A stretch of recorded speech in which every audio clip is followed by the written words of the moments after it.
नमस्कार, मैं अलीशा और आप देख रहे हैं न्यूज 24 मध्य प्रदेश छत्तीसगढ़।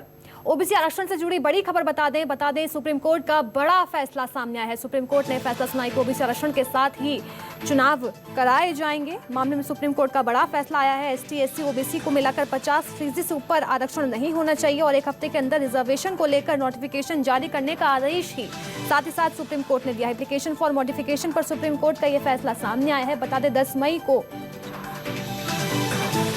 जो फैसला दिया था सुप्रीम कोर्ट ने उसे अब पलट दिया है और कहा कि आरक्षण के साथ ही एमपी में चुनाव होंगे। ओबीसी को आरक्षण देने से इनकार कर दिया था 10 मई को और सुप्रीम कोर्ट ने अपना फैसला सुना दिया है। सुप्रीम कोर्ट ने सरकार की ओर से दायर दूसरी रिपोर्ट में अपना फैसला सुनाया है।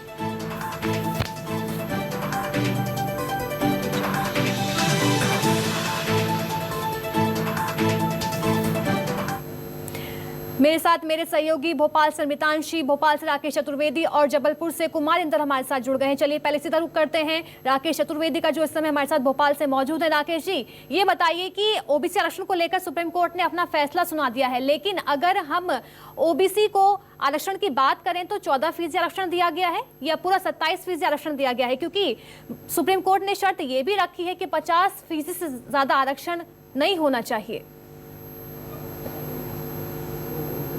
देखिए अलीशा, सुप्रीम कोर्ट के फैसले की हम बात करें तो कोर्ट ने स्पष्ट कहा है कि जो आरक्षण है 50% से अधिक नहीं होना चाहिए जी। अब हम मध्य प्रदेश में ओबीसी या फिर जो एससी एसटी आरक्षण की बात करें, पंचायत हो या नगरीय निकाय हो, दोनों ही निकायों में और पंचायतों में एससी एसटी मिलाकर 36% आरक्षण है। एससी की बात करें तो 16% है, वहीं एसटी की बात करें तो 20% है, यानी 16 और। राकेश जी हमारे साथ बने रहिए। इसी बीच पीसी शर्मा कानून मंत्री हमारे साथ जुड़ गए हैं। पीसी शर्मा जी, आपका बहुत बहुत स्वागत है न्यूज 24 मध्य प्रदेश छत्तीसगढ़ पर। सबसे पहले मैं जानना चाहूंगी कि आप इस फैसले को कैसे देखते हैं, आपका रिएक्शन क्या है इस फैसले को लेकर?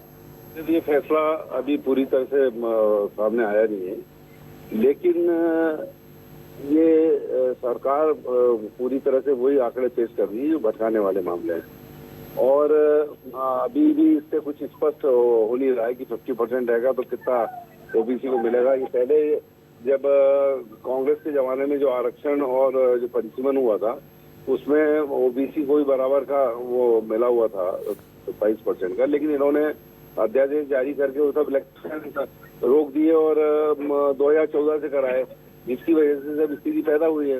ये ओबीसी के खिलाफ हमेशा रहे, 15 साल पहले मुख्यमंत्री रहे, अभी 2-2.5 साल से पहले मुख्यमंत्री, लेकिन ओबीसी के मामले में पूरी तरह से सरकार फेल हुई है और अभी भी जो निर्णय आए तो कोई चीज क्लियर कट नहीं है क्या पोजीशन है। ये पूरा देखेंगे कि क्या आया है इसमें, उसके बाद चर्चा करेंगे। और बाकी ये जिस तरह से ओबीसी को इन्होंने नेग्लेक्ट किया है तो ये भारतीय जनता पार्टी को सभी वर्ग, नॉट ओनली ओबीसी, सभी इन चुनावों में मजा चखा देंगे। जो महंगाई, बिजली, पानी, बेरोजगारी, इन सब मुद्दों पे बात न करके ये भटकाने वाली बातें ज्यादा करती है, इसलिए ये सब चीजें भी रहेंगी और जो आरक्षण के मामले ये भी रहेंगी और जनता खुद इसका जवाब देगी। देखिए, इसमें सुप्रीम कोर्ट के फैसले के बाद कहा जा रहा है कि राज्य सरकार की जीत है, तो क्या आप भी इसको मानते हैं कि सरकार की जीत है? किस तरह की जीत है? कोई जीत नहीं है, ये सब भटकाने वाली एक बात है। ये जीत की अभी फैसला का जब वो होगा, परीक्षण में पूरी बात आएगी तो ये जितना बात कर रहे थे 35% ओबीसी को आरक्षण देंगे, ये नहीं दे पा रहे हैं, इसलिए फेल है पूरी तरह से। इन्होंने जो आंकड़े बताए थे सब गलत आंकड़े बताए हैं और इसलिए सरकार का पूरे पैतरे फेल हो चुके हैं और जनता इसका जवाब देगी।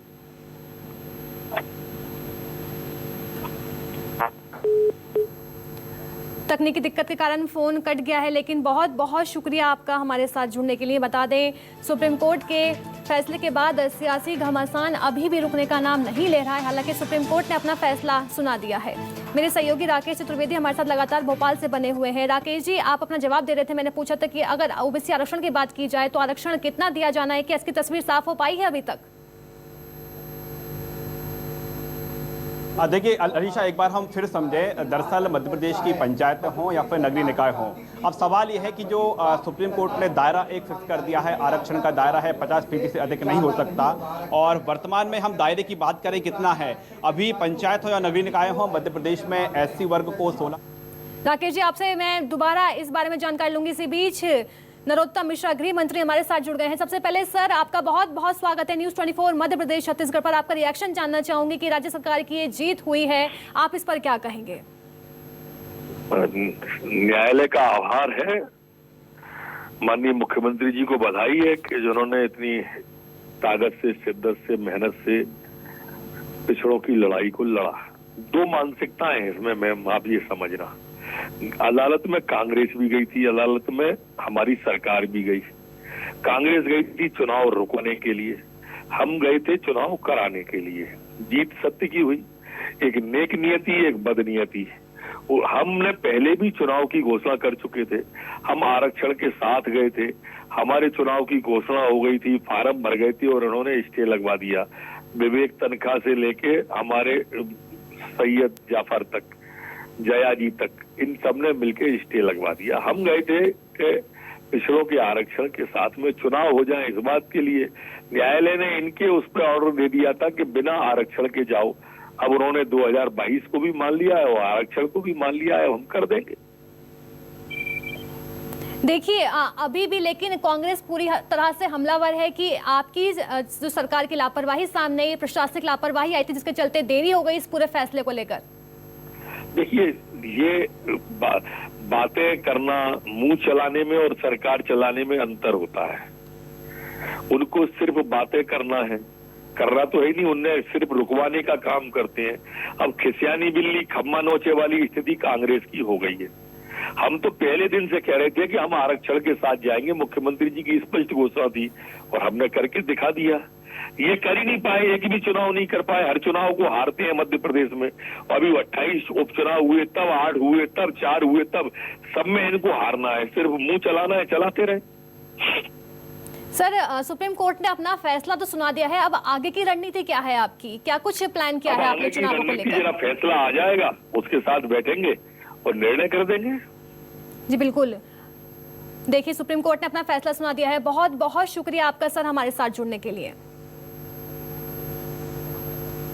बता दें, सुप्रीम कोर्ट के फैसले के बाद सियासी घमासान अभी भी रुकने का नाम नहीं ले रहा है। हालांकि सुप्रीम कोर्ट ने अपना फैसला सुना दिया कि 50% से ऊपर आरक्षण नहीं होना चाहिए और ओबीसी आरक्षण के साथ ही चुनाव करवाए जाएंगे। एक तरह से देखा जाए तो ये राज्य सरकार की जीत मानी जा रही है, लेकिन लगातार इसको लेकर अभी भी कांग्रेस हमलावर है। मेरी सहयोगी अमृतांशी जोशी हमारे साथ बनी हुई है, भोपाल से रुख करते हैं सीधा उनका।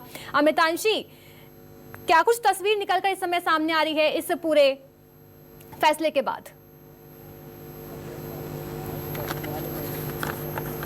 देखिए, जैसे ये फैसला आया था तो मंत्री भूपेंद्र सिंह से जब हमारी बातचीत हुई तो उन्होंने यही कहा कि सरकार की एक बड़ी जीत है यहाँ पर, क्योंकि सरकार ने बहुत ही सोच विचार के बाद, रात भर जगने के बाद मॉडिफिकेशन पिटिशन दायर की थी। हालांकि उन्होंने कहा था कि जब कल सुप्रीम कोर्ट में सुनवाई हुई थी, उसके बाद सुप्रीम कोर्ट ने कुछ और भी तथ्य उनसे मांगे थे, कुछ और भी चीज़ें उनसे मांगी थी, जो उन्होंने स्पेशल प्लेन के जरिए रवाना की थी दिल्ली। और आज वहाँ पर जो वो तथ्य है वो वहाँ पर जाकर उन्होंने सौंपे हैं, जो जज को उन्होंने सौंपे हैं, जो कि उनके